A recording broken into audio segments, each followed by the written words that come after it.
Boker Tov à toutes et à tous en direct de Natania, Baruch Hashem, de retour en Israël pour cette veille de Shabbat Parashat Vayeshev.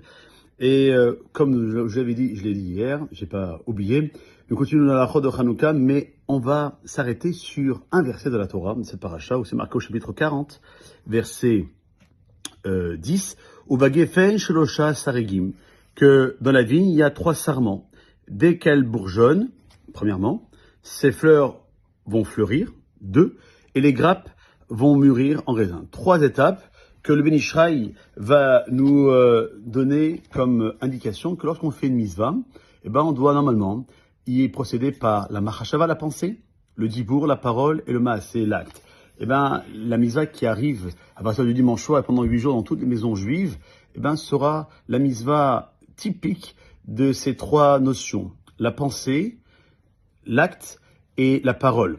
En effet, dans le Shulchan Aruch, c'est le seul cas où on va nous demander de faire la me'adrim et la me'adrim, de faire plus beau que beau. D'après la halakha, on pourrait uniquement allumer une seule bougie chaque soir. Mais vous comme moi, on fait et on voit tous nos amis et toutes nos familles faire comme la tradition l'a enseigné depuis 2000 ans que l'histoire de Hanouka s'est déroulée, que chaque soir, on allume une bougie supplémentaire pour commencer le premier soir avec une bougie et le 8e soir, 8 bougies. C'est un peu cette notion-là que le Ben Ishraï veut développer. La Mahashava pensait qu'il s'est passé il y a 2000 ans, que nos ancêtres, les Hashmonaïm, lorsqu'ils ont pénétré dans le Beth Amikdash qui avait été envahi par nos ennemis, ils ont cherché partout à retrouver la lumière pour chasser l'obscurité, non pas l'obscurité physique, matérielle, mais surtout l'obscurité spirituelle que les Grecs avaient envie de nous imposer à nous, peuple juif.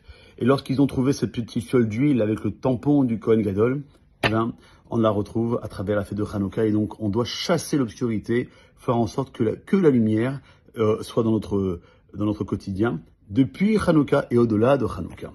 Le dibour, la parole, c'est qu'on doit réciter la brachot. Et que même lorsque je suis absent, et que ma femme va allumer la Hanoukia en mon absence, le fait que même si je ne suis pas présent, la bracha va m'acquitter, c'est le seul cas qui arrive.